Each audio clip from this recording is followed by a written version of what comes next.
Hi, it's Texas. Thanks for watching CBS 19 Plus. It seems like every week we have another storm system to track and another severe weather setup. And we're not surprised by this if we go all the way back to October when this year's weather pattern began to set up and cycle. Those early days of the new cycling weather pattern showed weekly storms. And so that weather pattern has continued now into spring. Might be a little bit of a product of a sort of transition from La Nina to El Nino. We've been in this neutral when it comes to that ENSO, or that oscillation between La Nina and El Nino.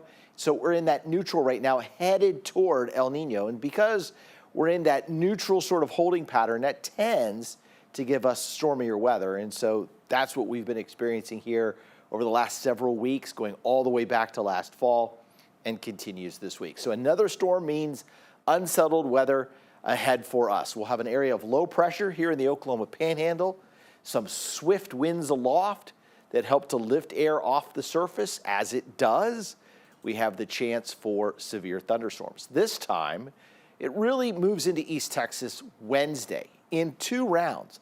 One late morning and another late Wednesday night, overnight into early Thursday morning.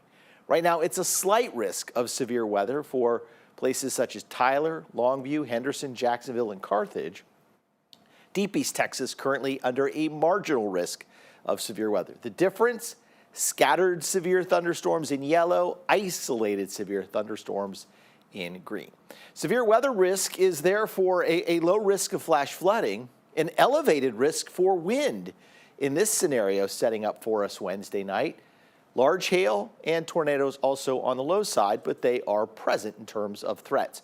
Rain chances. Tuesday, a 40% chance of rain, and it's really Tuesday night. I think most of Tuesday, if not all of Tuesday, is dry, except for maybe a rogue shower. But really, if we have any chance for thunderstorms, it's Tuesday night. Then Wednesday, as I said, it comes in two parts, late morning, early afternoon, really late Wednesday night, overnight into early Thursday morning. A break until Friday night, not severe right now. These are rain showers with a cold front coming through, and then much cooler for the weekend. And so because it's cooler with high pressure in place of north winds and drier air, it should remain dry Saturday, Sunday, and Monday. All right, here's future skycast starting late tonight. Isolated showers possible as clouds increase into the overnight hours. And then Tuesday, these little passing showers go by, but I really think it's this trend here, leaning toward the evening hours when we'll have some thunderstorms that could be quite strong out in central Texas, headed toward East Texas, but they'll be weakening. So as they move in, yeah, maybe we get a few thunderstorms. And then Wednesday morning, there's your first round, about 9:15. And then Wednesday afternoon, we have that little band that comes through, I think, midday. Then we dry out, we cool down. We've got this boundary here that's sort of stalled across the area.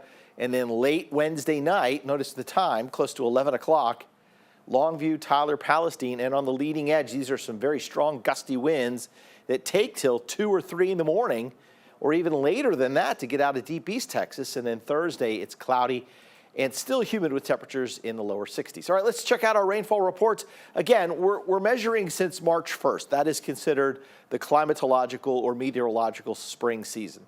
And since that time, Tyler is sitting just below 7 inches of rainfall. Longview's around 7.5 inches of rainfall, and Lufkin over 10 inches of rainfall since that time. So when you compare that to average, Tyler about a half inch ahead of average, Longview about a tenth of an inch before or ahead of schedule, and Lufkin more than 3 inches ahead of schedule. For the year, though, so you go all the way back to January, Tyler's just about average, Longview a little bit on the plus side, maybe 1.5 inches, and Lufkin about 2.5 inches on the plus side. There is hope for more rain over the next 7 days. This is our rainfall outlook, and this comes to us from the Weather Prediction Center. And so this shows you the contours of expected rainfall. We have the legend over here on the left side. We can break this down by days. So let's go through the next 3 days. This would be Monday, Tuesday, Wednesday. And we've got several showers and thunderstorms coming through with that severe weather chance on Wednesday. Thursday and Friday, we do have this other chance of rain Thursday morning and again late Friday night. That might add a half inch of rainfall in parts of Henderson and Van Zant, maybe into Smith County. And then over the weekend, it will dry out. So the next 7 days in these dark red areas, 2.5 inches of rainfall, light blue area, 1 inch to 1.25 inches. So about 1 inch to 2.5 inches of rainfall over the next 7 days. Again, this can shift north and south just a little bit. So this is just guidance to tell us that we do have the potential there for some good rain. Humid day coming up on Tuesday. Humidity really cranks up Wednesday. Then we have that front come through. That'll drop the humidity back a little bit on Thursday. And then Friday, when we have that next front, there just isn't a whole lot of humidity to work with, and that's why we don't anticipate Friday being a severe weather day. Tuesday morning, temperatures in the mid-50s, cloudy skies, stray shower possible, 55 in Pittsburgh, central counties, 55 at Longview, 57 at Athens, 55 also at Palestine, 55 over in Henderson under a cloudy sky, and in Deep East Texas, temperatures will be pretty similar. I think mid-50s for all of us. Crockett, perhaps one of the warmer spots at about 57 with cloudy skies. Groveton around 56 and Hemphill around 55. All right, bus stop forecast. What does that mean? Do you need an umbrella? Not likely. A light jacket possible. Overcast, cool 56 degrees. Recess should be gray and cool with a temperature in the lower 60s. Headed home, it's sweatshirt weather with temperatures still in the upper 60s on Tuesday. So remember, it's supposed to be around 78 this time of the year. And here we go with another cooler than average day. Wind and wind gusts on Tuesday will be east to southeast, sustained at about 7 to 10 miles an hour, gusting at times up to 15 or 16 miles an hour. So breezy at times, but not a windy day by any stretch of the imagination. High temperatures, mid-60s at Mount Pleasant under a cloudy sky. In our central counties, we'll see highs in the upper 60s at Gilmer, Mineola close to 70 degrees, also in Van Zant County, upper 60s, Henderson and Anderson County, low to mid-70s, with just that isolated late-day chance for a shower and thunderstorm in Smith and Cherokee County. Also into Rusk County, high temperatures should make it to around 72. Longview also up to 72. Deep East Texas, cloudy skies during the afternoon hours, 75 in Lufkin. Groveton also up to 75.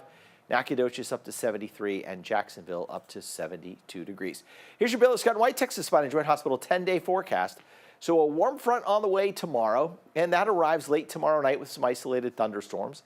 Periods of thunderstorms possible Wednesday with a high temperature of 78 and an 80% chance of rain. Carrying over into Thursday morning with some rumbles of thunder and a 30% chance of rain. Scattered late evening showers are possible Friday. We make it up to 77 before that front arrives, and look how much cooler it is on Saturday, 66. But quickly back to the upper 70s on Sunday. Seasonable weather continues into Monday and Tuesday with showers and thunderstorms returning in the middle part of the week. Thanks for watching CBS 19 Plus and have a great night.